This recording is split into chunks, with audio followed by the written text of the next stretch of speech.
না গ্যাসের দাম তো কত রাখছে না টেয়াটা কত দিছি বড় ভাই কত রাখছেন কত আরে আমরা কই যাই না কোন এটা আমরা কোন ডিলার মালা নেন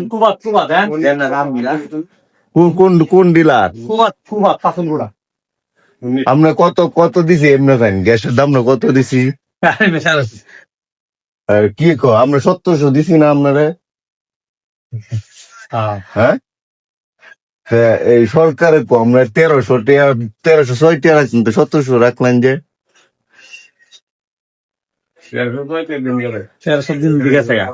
গ্যাস দাম যে বলে দেখো বাজার থেকে কোন